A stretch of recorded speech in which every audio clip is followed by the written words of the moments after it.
Hello and welcome back to Financial Madness, where we look at all things personal finance. A few questions for you. Are you saving enough for retirement? How much money should you have saved by now? And are you on track to achieving these goals? Let's answer those questions now. I'm Kozan from Financial Madness, helping you be better with your money.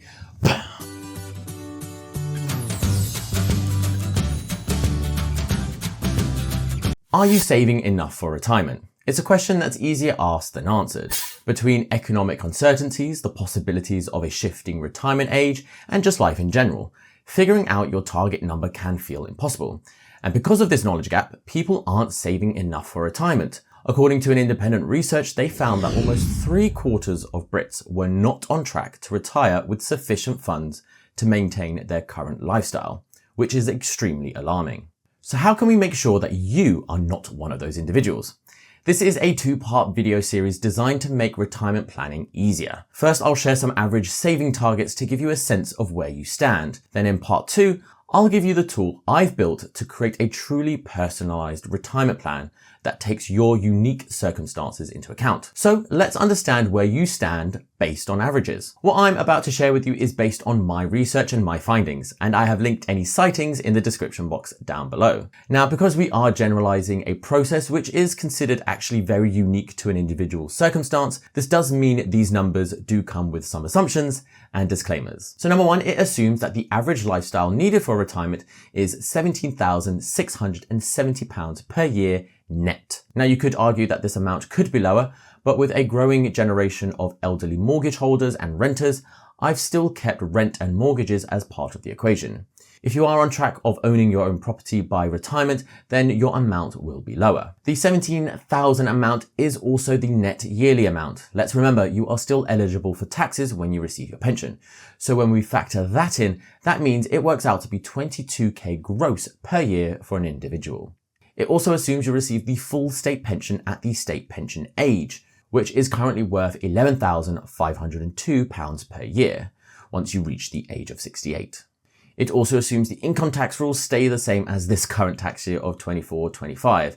Unfortunately, I am no clairvoyant or a brilliant mathematician, so these tax rules are fixed. It also assumes you die at the age of 86. The average life expectancy here in the UK is currently between 81 and 82, so I've added a small buffer on top just for contingency. And this one isn't necessarily an assumption, just more of a good to know.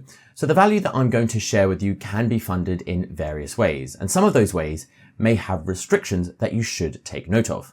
The workplace pension is the most obvious example, which can only be accessed at the age of 55, and that's soon to be changing to 57. So please bear that in mind. And because of this leads me on to my next assumption. Let's assume you will retire at 57. This is before the state pension age of 68, which is what most calculations give you online, but let's see if we can afford a slightly earlier retirement.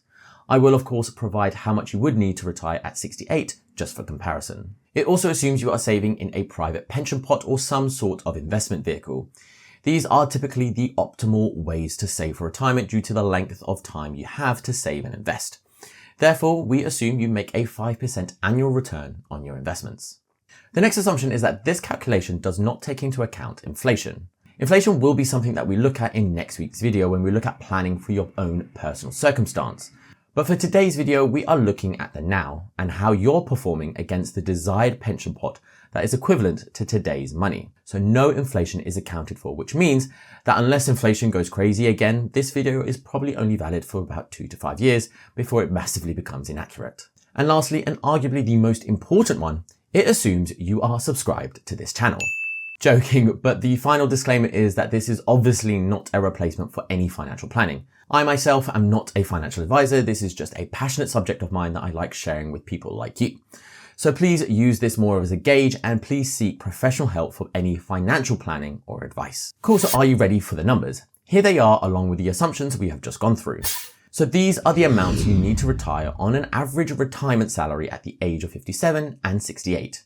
Feel free to pause the video now to see how you compare. One thing that is also worth noting is that this assumes a steady rate of saving.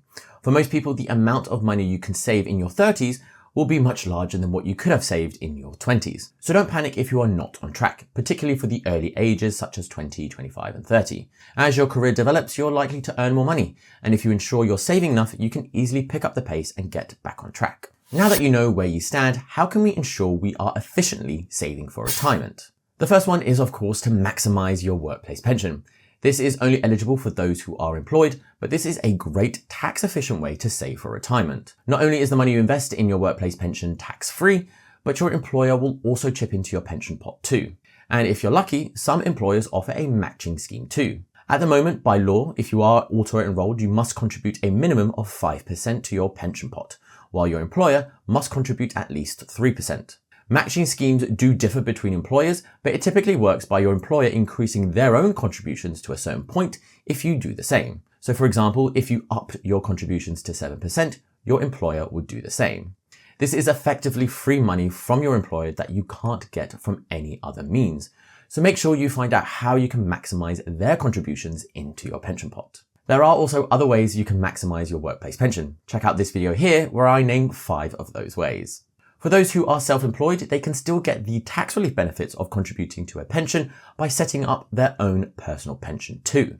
Another tip is to learn about salary sacrifice and if this is something your employer offers. This can be a really powerful tool to increase your contributions while keeping your salary the same. Check out this video here to learn more. ISAs are a great vehicle to save for your future, particularly the investment ISA and the lifetime ISA. ISA products are amazing tax vehicles, but they work pretty much the opposite of how a pension works. Whereas the money you put into a pension now is tax-free, when it comes to withdrawing, this money is eligible for income tax. But for the ISA, any money put in has already been taxed, but any returns made in an ISA will not be eligible for any tax whatsoever, which can really accelerate your savings growth quite substantially. Throw in the lifetime ISA and you can get a free £1,000 boost from the government every tax year on top of the tax benefits I've already mentioned. Cool, so that is it for this week's video. Let me know in the comment section down below how you feel now that you've gone through this exercise. And remember to like and subscribe. See you later. Bye.